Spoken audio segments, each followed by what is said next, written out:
Emergiu do movimento de ocupação das escolas uma juventude que quer, sabe como e onde estudar.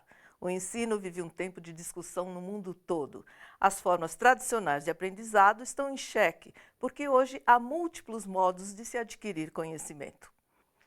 Educação alternativa é o tema do Bom para Todos, que começa agora. O que é importante é, então, repensar espaço, repensar o currículo, o que ensinar, por que ensinar e como ensinar. Para essas famílias que escolheram não colocar os filhos na escola, tem uma convicção muito grande de que a escola seria mais prejudicial do que não estar na escola. Naquele momento, eu ainda achava que eu era um rebelde, que eu era errado, que eu era o mau aluno da sala. Nada de aulas, separação por séries ou idades, nem mesmo provas e avaliação. Mesmo assim, os jovens são articulados, curiosos e questionadores da realidade. Eles integram o projeto Âncora, em Cotia, na Grande São Paulo. Bem à vontade, na biblioteca, o pequeno grupo de estudantes e a educadora trocam informações sobre as regiões do Brasil. Não, Paraná não. Aqui, não é não. É só até aqui, até São Paulo só. Tá. Apesar da conversa sobre geografia, o motivo do encontro é outro. A proposta desse momento é perceber que linguagem e comunicação, que a gente chama de português, é muito mais do que gramática e pontuação. O educador é um mediador que ajuda os jovens a alcançarem o conhecimento que procuram. E o aprendizado não é interrompido quando o assunto atravessa diferentes disciplinas. O exemplo é a matemática na aula de inglês. A gente estava pesquisando quantas pessoas falam inglês, por que elas falam inglês e a história.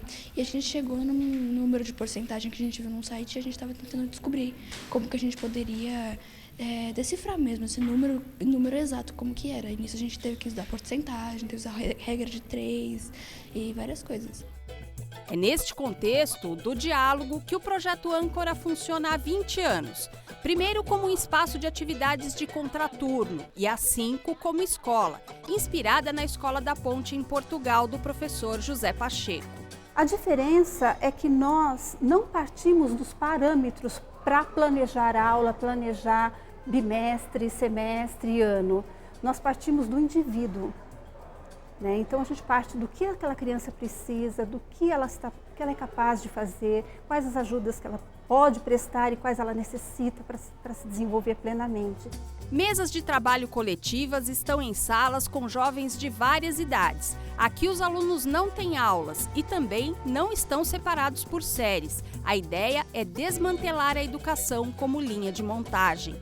Pressupõe-se que todas aquelas crianças, por terem a mesma idade, necessitam aprender a mesma coisa ao mesmo tempo.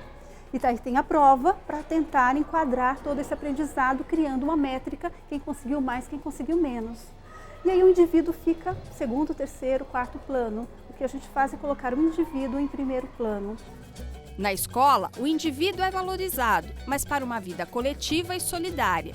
Por isso, há vários grupos de responsabilidade. No refeitório, encontramos a equipe da iniciação. Por que vocês estão aqui agora? A gente está ajudando no lanche e a gente está fazendo limpeza. Acho que senão as pessoas não conseguem se alimentar direito. Cada dia é uma pessoa. Hoje é você. Sim, hoje é a gente. Sim, eles sabem o respeito, eles passam a respeitar mais os funcionários porque eles estão participando. Todas as atividades seguem a mesma ideia de colaboração, como no circo instalado dentro da escola e que tem as orientações da educadora Penha. Porque o circo, a criança aprende a trabalhar em equipe, desperta nela a autoestima, a confiança no companheiro, de trabalhar junto, de estar junto. Maria José é mãe de 2 alunos do projeto Âncora. O mais velho está há 3 anos na escola. No início as pessoas criticaram, falaram assim, você é louca, deixar seu filho lá, é escola diferente, não tem prova, que isso, que aquilo. Ele está muito focado, ele é muito bom em matemática, português, todas as outras matérias, pesquisa. Nossa, eu fico assim, eu aprendo com ele, porque aprendo muitas outras coisas, além de respeitar as pessoas, de valorizar as pequenas coisas, amizades. Então, eu estou muito feliz. A gente sabe por que a gente está fazendo tal coisa, o tutor senta com a gente se a gente tem alguma dúvida. Então eu acho que o nosso olhar é muito mais direcionado para a gente, principalmente nessa coisa de liberdade da gente saber o que a gente está fazendo. O Âncora é uma ONG gratuita. Depende de doações para continuar atendendo seus 180 alunos que passam 9 horas por dia nas atividades. Eles não estão aprendendo somente o cognitivo. E por que eu friso no somente o cognitivo? Porque o mundo hoje é virtual. Ninguém mais precisa ficar decorando tabuada. Ninguém precisa mais ter letra cursiva bonita. Daqui a um tempo, você só vai falar com o computador e ele vai fazer o que tem que fazer. Ninguém nem vai escrever no papel, porque o mundo está caminhando para isso. Essas mudanças que o pessoal do Projeto Âncora já detectou e assume no dia a dia das crianças, encontra respaldo também nas ideias do Instituto Alana. Esta organização sem fins lucrativos trabalha para encontrar caminhos transformadores para as novas gerações, em busca de um mundo sustentável e de excelentes relações humanas, como se autodefine. A nossa convidada de hoje é Ana Cláudia Leite, diretora de educação do Alana. Depois dessa reportagem que acabamos de ver, você já tem uma boa ideia do que é educação alternativa, mas ela vai explicar para uma criança de 10 anos de idade. O que é educação alternativa? É uma educação que se propõe a apresentar caminhos alternativos ao modelo tradicional de educação, principalmente de escola. No Brasil, a gente tem até um movimento expressivo, né, que se configurou nas últimas décadas, que é o CONANE, né, a Conferência Nacional de Educação Alternativas, que justamente ele busca olhar para essas práticas, para essas escolas que estão aí construindo outras formas de pensar o seu currículo, de pensar o espaço escola, a formação dos professores. Então, a educação alternativa não é um modelo, né, ela não é uma linha pedagógica, mas é muito mais um movimento, um conjunto de práticas, de escolas, de profissionais da educação que se propõe a mudar o sistema e principalmente se contrapor a esse modelo tradicional de escola. Liberdade dentro da sala de aula não vira bagunça?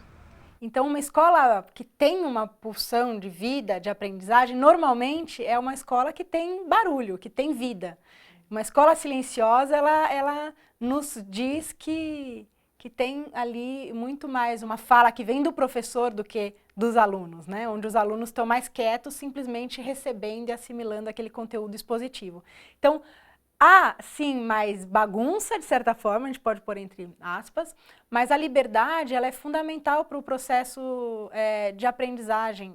O sistema educacional de hoje está falido? O modelo tradicional de escola, que ele vem muito forte no século XX, ele foi pautado na ideia de transmissão de conhecimento, né? E a criança nessa época era vista como alguém que não sabe nada.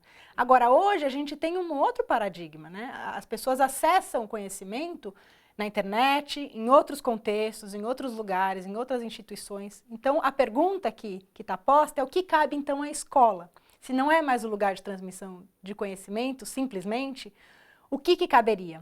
E aí, o que tem se discutido muito é que a escola cabe justamente ser um espaço de convivência, um espaço de valores, um espaço de ressignificação desse conhecimento, de leitura crítica do mundo, de criação, de protagonismo, de conseguir conviver numa sociedade que é diversa, é plural, né? Como que eu consigo ter respeito à diversidade.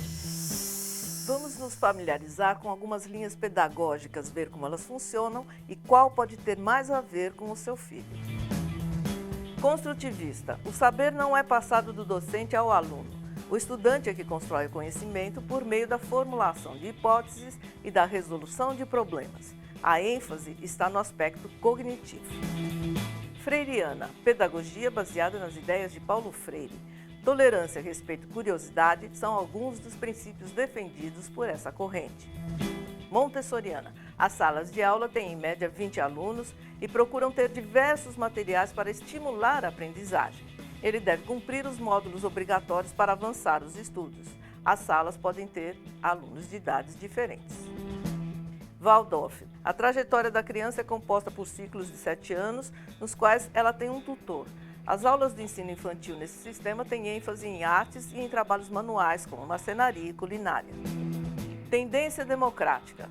Baseada na escola Summerhill, nascida na Inglaterra, sua pedagogia é uma crítica à educação tradicional que seria apoiada no controle, presença obrigatória e outras imposições. Os alunos escolhem as atividades a fazer de acordo com os seus interesses. Cada uma destas linhas pedagógicas tem um tipo de avaliação do aluno, de trabalhos escritos e artísticos a monografias, por exemplo. No próximo bloco, a busca por um modelo de educação mais humano e solidário. E se a gente conseguir trazer esse que cada um veio trazer, a gente vai formar um todo muito mais lindo do que se todo mundo fizer tudo igual.